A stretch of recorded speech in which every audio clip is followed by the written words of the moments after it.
Assalamualaikum, welcome to my YouTube channel. This is me doctor Abira Ali and I am a gynaecologist. जैसे कि आपको पता है कि आजकल मैं आपको अपनी वीडियोस के थ्रू ब्रेस्ट कैंसर की आगाही दे रही हूं, तो आज की वीडियो भी इसी सिलसिले में है और आज मैं आपको बताऊंगी कि ब्रेस्ट कैंसर क्यों किसी एक पर्टिकुलर फैमिली में ज़्यादा कॉमन होता है दूसरी फैमिलीज की निस्बत।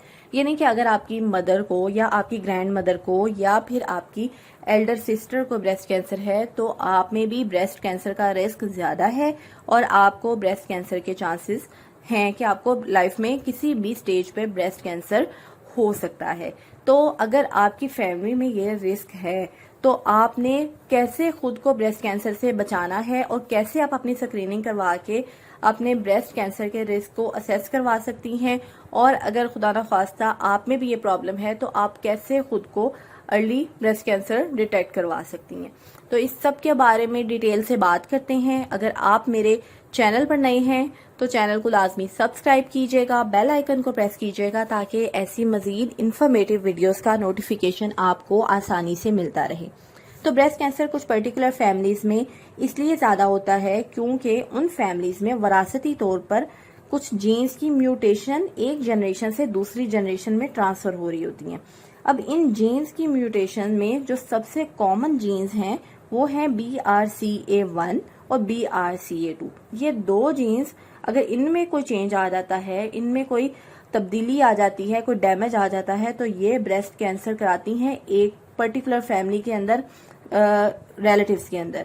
तो बेसिकली ये BRCA1 जीन और BRCA2 जीन हर इंसान के अंदर मौजूद होती है और हमारे DNA के डैमेज को रिपेयर करती है ताकि सेल्स का जो जेनेटिक मटेरियल है वो स्टेबल रहे। अब इन जीन्स की जब म्यूटेशन हो जाती है तो ये जीन्स अपना फंक्शन प्रॉपर्ली परफॉर्म नहीं करती और कैंसर का सबब बनती हैं। अब BRCA1 और BRCA2 के अलावा भी कुछ जीन्स हैं जिनकी म्यूटेशन अगर हो जाए तो इससे ब्रेस्ट कैंसर कुछ फैमिलीज के अंदर ज्यादा होता है, जैसे कि TP53, PTEN जीन और इसके अलावा PLAB2 जीन। इन तीनों जीन्स की म्यूटेशन से भी ब्रेस्ट कैंसर कुछ पर्टिकुलर फैमिलीज में ज्यादा होता है। इसलिए अब अगर एक फैमिली में ब्रेस्ट कैंसर का रिस्क ज्यादा है और अगर आपकी फैमिली में आपकी मदर को, सिस्टर को या आपकी ग्रैंड मदर को ब्रेस्ट कैंसर का रिस्क है तो लाजमी नहीं है कि 100% आपको भी ब्रेस्ट कैंसर होगा, लेकिन नो डाउट आपका रिस्क आम लोगों की निस्बत ज्यादा है ब्रेस्ट कैंसर का। अब सिर्फ जेनेटिक रीजन ही नहीं होती ब्रेस्ट कैंसर की, बाज औक़ात लाइफस्टाइल भी ब्रेस्ट कैंसर कॉज करता है और एनवायरमेंटल फैक्टर्स भी ब्रेस्ट कैंसर का प्रॉब्लम कर सकते हैं। तो इन सारे फैक्टर्स को देखना होता है। तो अगर किसी शख्स की फैमिली हिस्ट्री बहुत स्ट्रॉन्ग है ब्रेस्ट कैंसर की तो कैसे उसको स्क्रीन किया जा सकता है। बेसिकली जिन लोगों की फैमिली में ब्रेस्ट कैंसर होता है आम लोगों की निस्बत उनकी ब्रेस्ट कैंसर स्क्रीनिंग स्ट्रेटेजीज ज्यादा इंटेंसिव होती हैं ताकि उनके ब्रेस्ट कैंसर को हम जल्दी डिटेक्ट कर सकें। तो क्या क्या स्टेप्स हैं ब्रेस्ट कैंसर की स्क्रीनिंग के। नंबर 1 ये कि जेनेटिक स्क्रीनिंग करानी है। जिनकी फैमिली में ब्रेस्ट कैंसर ज्यादा है उनकी जेनेटिक स्क्रीनिंग होनी चाहिए, उनकी जीन्स में BRCA1 और BRCA2 जीन्स की म्यूटेशन को चेक करना चाहिए। नंबर 2 पर यह है कि ऐसे लोगों की स्क्रीनिंग आपने जल्दी करवानी है और आपने बार बार अपनी स्क्रीनिंग करवानी है। तो वो खवातीन जिनमें फैमिली में ब्रेस्ट कैंसर का रिस्क ज्यादा है वो अपनी अर्ली 30s से ब्रेस्ट कैंसर के लिए मेमोग्राफ करवाना शुरू कर दें और मेमोग्राम के जरिए ब्रेस्ट कैंसर अर्ली डिटेक्ट हो जाता है।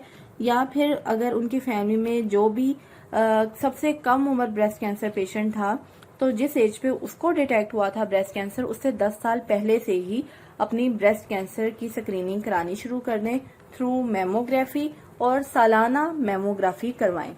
अब नंबर 3 पर जो स्क्रीनिंग टूल है वो है MRI।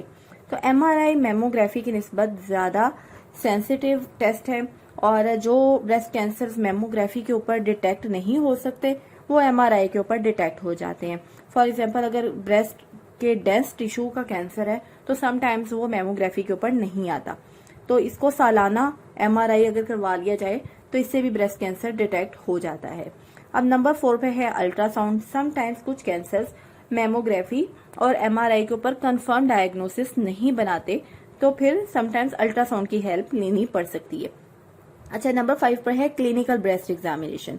आपने रेगुलर बेसिस पर क्लिनिक में जाके हेल्थ केयर प्रोफेशनल से अपनी ब्रेस्ट का एग्जामिनेशन करवाना है। जिनकी फैमिली में ब्रेस्ट कैंसर ज्यादा है, हर 6 से 12 माह के बाद अपने डॉक्टर से मिलें और अपने ब्रेस्ट की स्क्रीनिंग करवाएं और एग्जामिनेशन करवाएं। और नंबर 6 पर है कि सेल्फ ब्रेस्ट एग्जामिनेशन।